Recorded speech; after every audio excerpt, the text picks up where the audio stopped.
Here's Joan Rivers! In 1986, comedian Joan Rivers was at the top of her game when she became the first permanent guest host of the coveted Tonight Show. However, according to Joan, there was increasing issues in renewing her contract and whispers that NBC had no long-term plans for her. So she accepted an offer for her own late-night talk show on the new network, Fox. On October 9, 1986, Joan Rivers became the first woman with her own late-night talk show on a major network, with The Late Show starring Joan Rivers. The ratings were solid, especially for a talk show on a new network.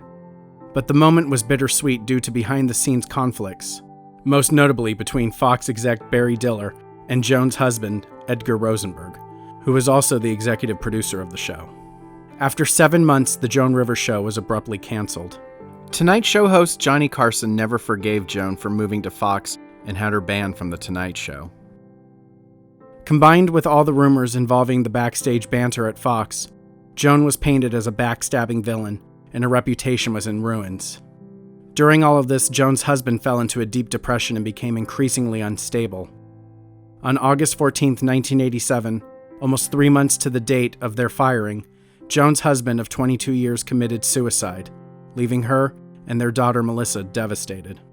It's not uncommon for a celebrity's career to hit a low point, but Joan Rivers' fall from grace is one for the books. So it's no surprise that a TV movie about this incident was made. What is surprising is, in this movie, Joan and Melissa Rivers play themselves. Bastard!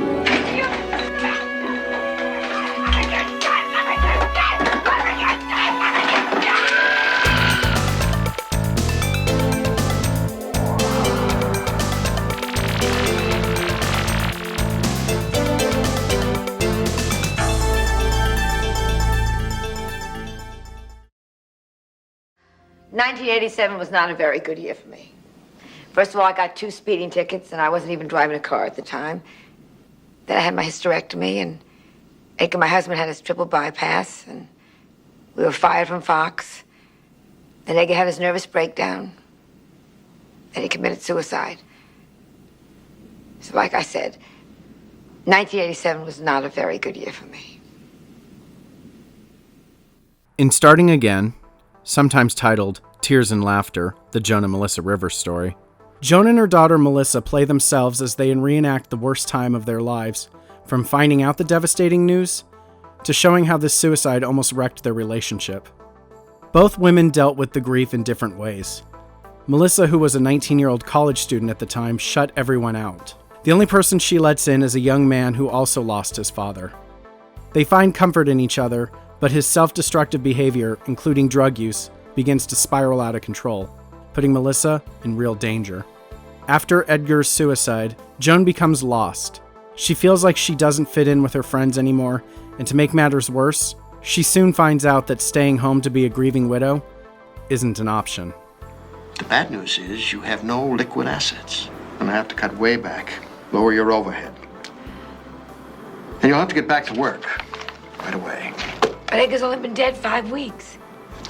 Look, I'm sorry, Joan, but the fact of the matter is you have no available cash.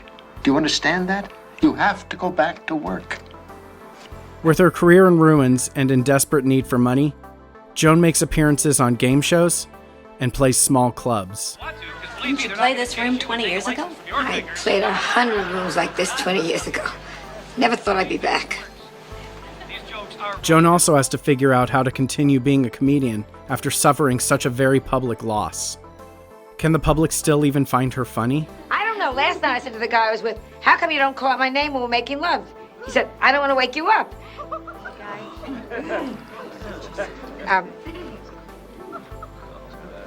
Every time I see this movie, I completely forget I'm watching a movie. And at times I actually get this uncomfortable feeling like I'm sitting in on something I shouldn't be seeing. You abandoned Daddy when he needed you most. You kicked him while he was down. What the hell do you know?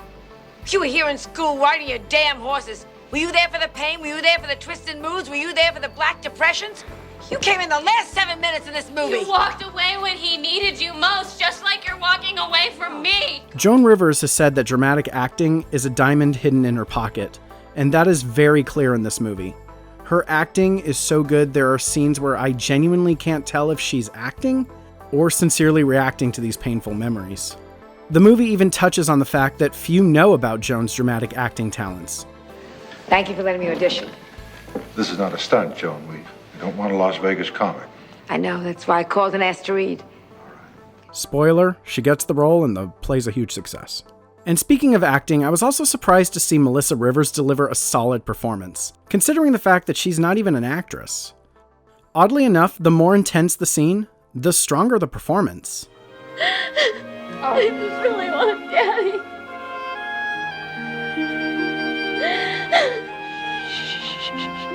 One complaint I do have about this movie, well, it's not specifically about this movie, but about TV movies in general.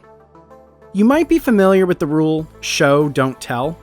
Basically, this means if a character is going through something or feeling something, for example, sadness, it's far more powerful to show the character showing signs of sadness, rather than just having the character say the sentence, "I am sad." TV movies have a tendency to throw this rule right out the window, and this movie is no exception. I don't even want to be with my friends.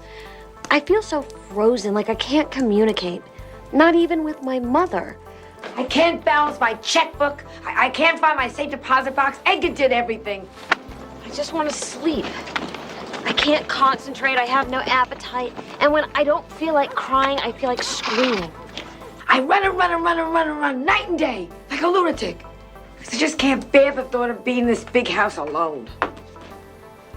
The strongest element of this film is that it shows a different side of Joan Rivers. Her comedy can be quite brutal, and many feel she can go too far.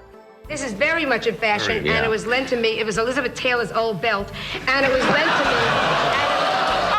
Oh, you see? Oh, like it's my fault. Right, She's fat. It's not my fault. I didn't stuff the potatoes in her mouth. But this film shows that she's not heartless. She's actually quite vulnerable, while also being resilient at the same time.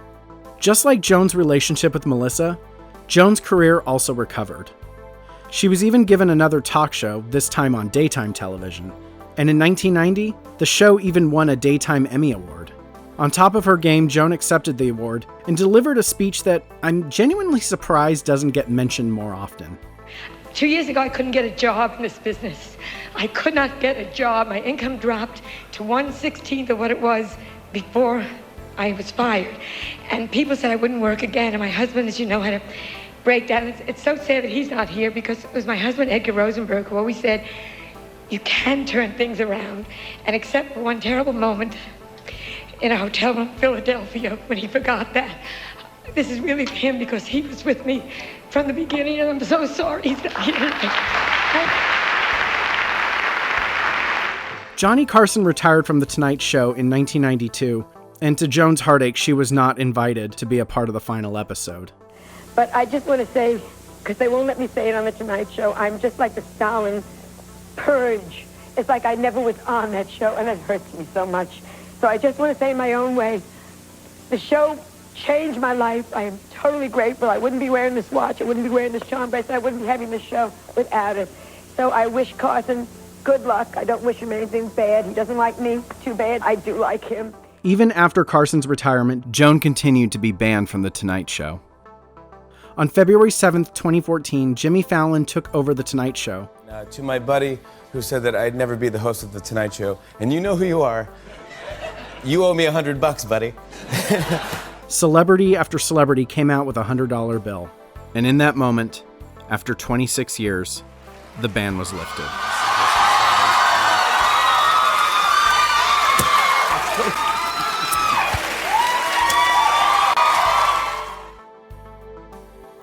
Thank you so much for watching.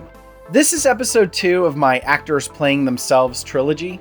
If you'd like to check out episode 1, you can do so here, or check out my review for The Girl Most Likely 2. Joan Rivers actually wrote the script for this movie, and I failed to mention that in the video, and I have not heard the end of it since. And please be sure to like, subscribe, hit that bell, and as always, until next time.